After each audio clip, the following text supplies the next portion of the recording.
நம்ம பார்க்க போகிற வீடியோ என்ன அப்படின்னு கேட்டா, சீமான் கைங்களுமா மாட்டப்பட்டிருக்காரு. அதுல ஒருத்தர் வந்து சொல்லியிருக்காரு, கேள்விகளை கேட்டிருக்காரு.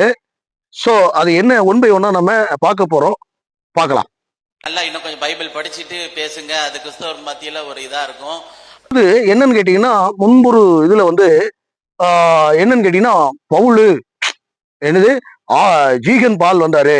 அதுக்கப்புறம் மறுபடி 2ஆம் ஜான் பால் வந்து இது பண்ணாரு வச்சாரு. சோ இயேசு கிறிஸ்து கடவுளே இல்ல அப்படின்னு சொல்லி சொன்னா, அதையும் நம்ம பார்க்கலாமா? பாருங்க. இயேசு இறந்து விட்டார். இயேசு கிறிஸ்தவர் அல்ல. இயேசு பிறப்பிலிருந்து இறப்பு வரை யூதன் இல்ல. அது ஒரு என்ன சொல்றது, ஒரு மதமே இல்ல. 2ஆம் ஜான் பால் வந்து இது பண்ணி ஒரு மதமாக தோற்றுவித்தார்கள் அப்படிங்கிற மாதிரி இவன் போற போக்குல சீமான்கிற தற்குறி, திடல் தற்குறின்னு சொல்லலாம். இந்த திடல் தற்குறி அந்த மாதிரி பண்ணிட்டாப்ல. சரி, அடுத்தது என்ன சொல்லப்படுகிறது? பைபிள் படிச்சுட்டு பேசுங்க, அது கிறிஸ்தவர் மத்தியில ஒரு இதா இருக்கும். அவனுக்கு பைபிளையும் தெரியாது, இயேசுவையும் தெரியாது. அவன் பேசுறது பூரா அல்லது சீமான் பேசுகிற அத்தனை வார்த்தையும் ஃப்ராடு, மொலமாரித்தனம், முடிச்சு வைக்கித்தனம் சொல்லமா. அவன் பேசுறது பூரா வாய் என் தமிழே, என் உடன்பிறப்பே, என் பாட்டேன் முப்பாட்டேன், எப்படி பிறக்காதவன் கூட எல்லாம் முப்பாட்டேன் பாட்டேன், பாட்டனோட முப்பாட்டனோட பாட்டனோட பாட்டேன் அப்படிம்பான், கதை விடுவான். சரியா? சரி, அவனுக்கு அவனை வாசிக்க சொன்னாலும் வாசிக்க போறது இல்ல. சரியா? சரி, அடுத்தது. இயேசு மனிதம் பரப்பினாரா மதம் பரப்பினாரா? மனிதத்தை இது பண்ண வந்தாரா அல்லது மதத்தை தோற்றுவித்தாரா அப்படிங்கிற மாதிரி ஒரு கேள்வி கேட்டிருக்காரு. அதாவது மனிதனை நேசித்து தம்முடைய காரியங்களை சத்திய மார்க்கம் அப்படின்னு சொல்லலாமா, நானே வழியும் சத்தியும் ஜீவனுமாய் இருக்கிறேன் அப்படின்னார். என்னை அல்லாமல் ஒருவரும் பிதாவின் இடத்தில் வரான் அப்படின்னு சொல்லி யோவானுக்கு எழுதிய சுவிசேஷம் 14வது அதிகாரம் 6வது வசனத்துல அப்படியே சொல்லப்படுகிறது. எப்படி?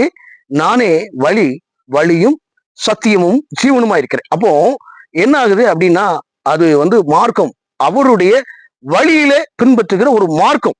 அந்த மார்க்கம்னா என்ன அர்த்தம் அப்படின்னா, தேவனிடத்தில் சேருகிற ஒரு பாலமாக அண்ட சராசரங்களை உண்டாக்கிய ஆண்டவராகிய இயேசு கிறிஸ்துவே சத்தியமாக இருக்கிறார். அவரை அறிந்தால் நாம் நித்திய ஜீவனுக்குள்ளே போக வேண்டும். அப்படியானால் மதமாக அல்ல, கிறிஸ்துவ மதம் அப்படின்னு சொல்றாங்க.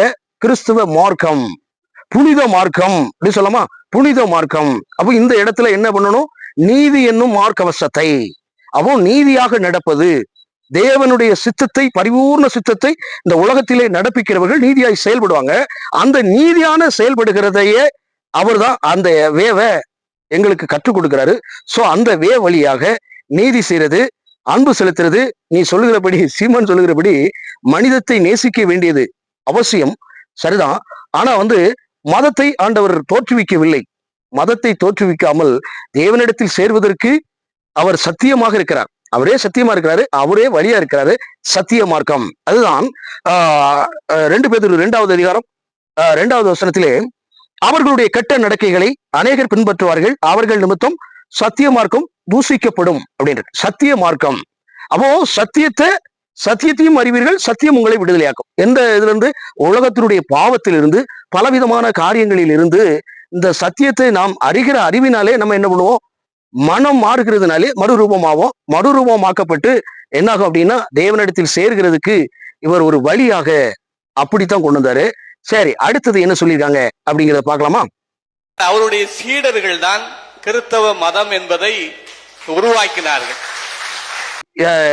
பேசிக்கலி அந்த அவர் வந்து எப்படின்னு கேட்டீங்கன்னா, நாம் தமிழர் கட்சியில இணைஞ்சிருக்கும்னு நினைக்கிறேன். இணைஞ்சதுனால அவங்களுக்கு சாதுவாக என்ன பண்ணுதாங்க, சீசர்கள்லாம் வந்து பவுல் வந்து மதத்தை தோற்றுவித்தார் அப்படிங்கிற மாதிரி சொல்றாங்க. அதாவது பவுல் ஒரு இடத்துல என்ன சொல்றாரு அப்படின்னா, களத்திற்கு எழுதிய நிருபம் 1வது அதிகாரங்களை பார்த்தீங்க அப்படின்னா, அவருடைய ஸ்டேட்மெண்ட்டை, அவருடைய வரலாற்று பின்னணி, அவர் முன்னால எப்படி இருந்தாரு, இப்ப எப்படி இருக்கு அப்படிங்கிறத அதுல சொல்லிப்பாரு. எப்படின்னா, நான் யூத மார்க்கத்தில் தலை சிறந்தவனாய் இருந்தேன். எப்படி? யூத மார்க்கத்தில் இருந்து தலை சிறந்தவனாய் இருந்தேன். அப்ப யூத மார்க்கம் என்பது என்ன? யூத வழியில இருக்கக்கூடிய இஸ்ரவேலர்களுடைய நியாயப்பிரமாணத்தின்படி, நியாயப்பிரமாண கட்டளைகளின்படி, அந்த மார்க்கத்தின் வழியாக ஆண்டவரை மாம்ச பிரகாரமாக நான் தொழுது கொண்டேன். சோ பக்தி வைராக்கியமாக இருந்தேன். ஆகையினால என்ன பண்ண, பெரியவர்கள் முதல் சிறியவர்கள் வரை ரொம்ப துன்பப்படுத்தினேன் அப்படிங்கிற மாதிரி சொல்றாரு. அடுத்த ஸ்டேட்மெண்ட் என்ன ஆகுது அப்படின்னு கேட்டீங்கன்னா, அங்கிருந்து இவர் என்ன ஆகுறாரு, கிறிஸ்துவுக்குள் என்ன சொல்றாரு, நான் ஆதி முதலாய் பிறக்கிறதுக்கு முன்னதாகவே முன் குறித்த ஆண்டவர் எங்க இது பண்றாரு, சவுலா இருந்தவரு அகைன் பவுலா மாற்றப்படுகிறார். மாற்றப்பட்டு என்ன பண்றாரு அப்படின்னா மனுஷரிடத்துல கற்றுக்கொள்ளாம இந்த 12 சீசர்களுக்கும் தாண்டி அவர் வேற பக்கம் போறாரு. வேற பக்கம் போய் மனுஷரால் கற்றதும் இல்லை பெற்றதும் இல்லை அப்படிங்கிறார். அப்படியானால் எப்படி ஆச்சு அப்படின்னா கர்த்தராகி இயேசு கிறிஸ்துவே சத்தியத்தை அவருக்கு இது பண்ணியிருக்காரு. அப்போ சத்தியவே மார்க்கம் அப்படின்னு சொல்லலாமா? ஆனா இந்த திடல் தற்குறி சீமான் இயேசுவே கடவுளே இல்லை அப்படிங்கிற மாதிரி சொல்லி அதெல்லாம் இல்லைங்க அப்படிங்கிற மாதிரி இவன் என்னமோ பெரிய இவன் நாட்ட அரசியல்ல கதை விட்டான் தெரியுமா? ஆமை குஞ்சு எலுக்குஞ்சு எல்லாம் சாப்பிட்டேங்கிற பேர்ல ஒரு டுபாக்கூர் வேலையை பார்த்தேன் பார்த்தீங்களா? நான் பிரபாகரனோட அப்படி இட்லி சாப்பிட்டு இருந்தேன், ஆமை குஞ்சு வறுத்து சாப்பிட்டேன், பொறிச்சு சாப்பிட்டேன் அப்படின்னு ஒரு கதை விட்டு கடைசியில அந்த காளியம்மாள்னு சொல்லி ஒரு வீச்சில போட்டு ஒரே ஓட போட்டு விட்டு 5 நிமிஷம் தாங்க பார்த்தாங்க, ஒரு செல்ஃபி எடுத்துட்டாங்க அப்படின்னு சொல்லிட்டு ஒரே ஓட போட்டு விட்டு போயிட்டாங்க.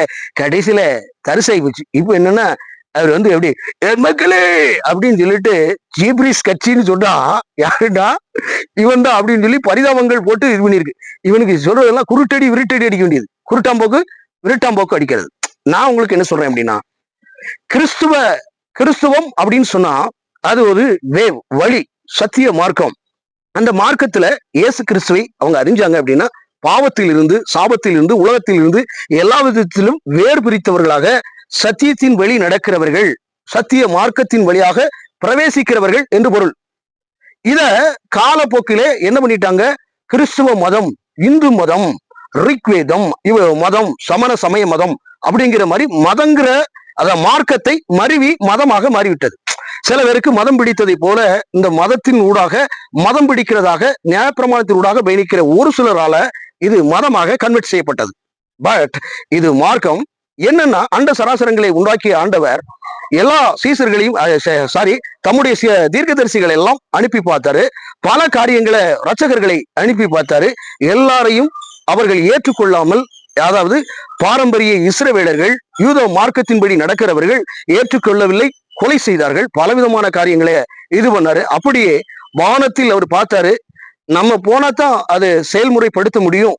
மனிதன் மேல் அன்பு கூர்ந்தபடியால் வானத்தில் இறங்கிய கர்த்தரானவர் என்ன செஞ்சிட்டாரு அப்படின்னா மனுஷன் மேல ரொம்ப பிரிய வச்சு அவன் என்னன்னா மண்ணிடத்துல இப்ப இது பண்ணியிருக்கிறான். அவன் மரணிக்க கூடாது, நித்திய வாழ்வை பெறணும், நித்திய ஜீவனுக்குள்ள போகணும் அப்படிங்கிறதுனால நித்திய ஜீவ வார்த்தைகளையும் நித்திய ஜீவனுடைய மார்க்கத்தை கொடுக்கும்படியாய் அண்ட சராசரங்களை உண்டாக்கிய ஆண்டவர் பரத்திலிருந்து இறங்கி என்ன பண்ணாரு? மனிதனுடைய அநேக பாவங்கள் சாபங்கள் இவைகள் எல்லாம் பாவத்திற்கு நிமித்தமாக சாபமானார். சிலுவை பாடுகளை ஏற்றுக்கொண்டார்.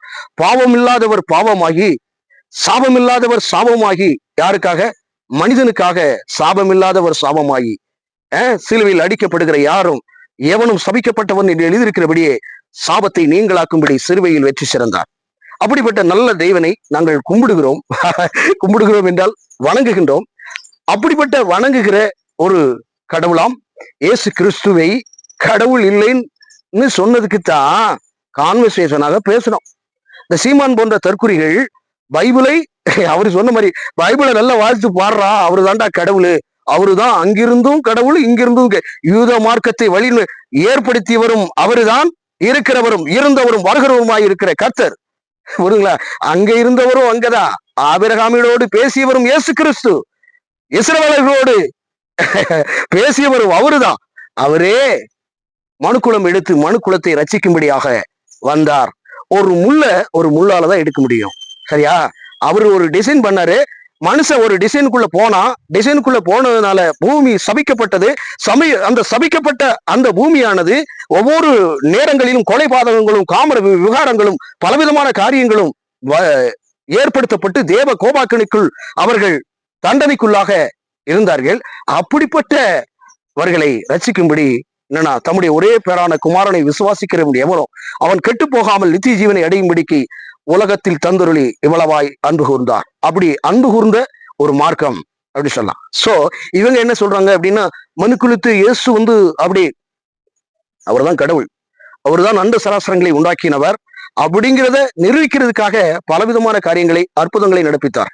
அப்படியானால் மார்க்கம் அவருடைய மகத்துவத்தை அவருடைய சத்துவ வல்லமையை மனிதனுக்கு காண்பிக்கும் பொருட்டு தன்னுடைய புஜபல பராக்கிரம வல்லமையினாலும் மகா இரக்கத்தின் ஐஸ்வர்யம் உள்ளவருமான அவர் இறங்கினார். இறங்கினார் என்றால் ஏறினார் என்று பொருளாக இருக்கிறது. ஏறியவர் இறங்கியவரும் அவரே. சரியா? அப்படிப்பட்ட கடவுளை நீங்கள் என்ன சொல்லிவிட்டீர்கள்? கடவுள் இல்லை அப்படி. அவன் கடவுள் இல்லை என்று சொல்லுகிறவன் யார்? மதிகேடனே. மதிகேடனுடைய நெஞ்சில் கோபம் குடிகொள்ளும். மதிகேடன் கடவுள் இல்லை என்பான். உன்னை உயிரோடு வைத்திருப்பவர் அவர். ஒரு நாள் உன்னை எடுக்க கூடுமானால் அவருடைய சத்துவ வல்லமை லேசாக அவருடைய கண் அசைவு உண்டானால் இருக்கிறதுக்கு வாய்ப்பே இல்லை. புரியுங்களா?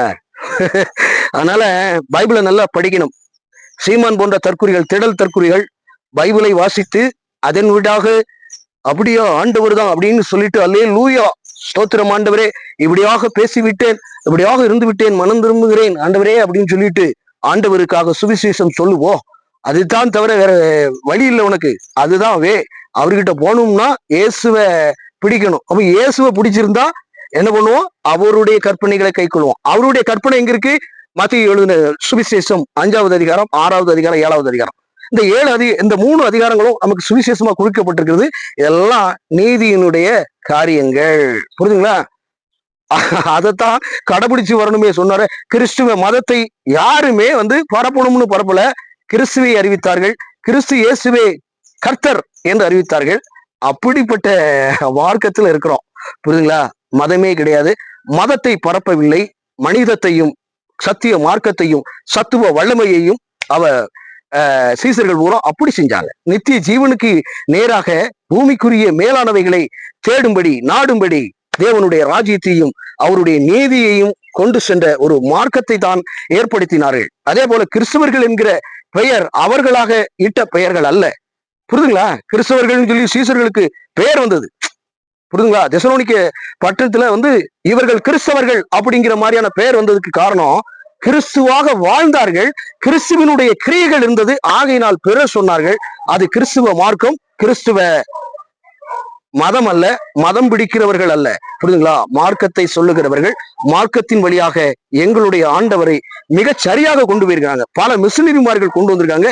இன்றைக்கும் தமிழ்நாட்டில் பல கல்வி நிறுவனங்கள், தொழில் நிறுவனங்கள் மற்றும் மருத்துவ உபகரணங்கள், மருந்துகள், மற்ற காரியங்கள் எல்லா நன்மைகளையும் கொண்டு வந்தார்கள். தேவ நீதியாக செய்திருக்கிறார்கள். அதை நீங்கள் கவனித்து பாருங்கள். கடவுள் இல்லை என்கிற ஒரு பதத்தை நீங்கள் போட்டீர்கள். அதைத்தான் பைபிளை நல்லா படுறா. திடல் தற்குறியே, சீமான் என்கிற திடல் தற்குறியே. வேறொரு பதிவில் வணக்கம். நான் வேற ஏதோ ஒரு டாபிக்கை பேசலாம்னா இந்த டாபிக் வருது. சரி, அடுத்த ஒரு டாபிக்கை பேசுவோம்.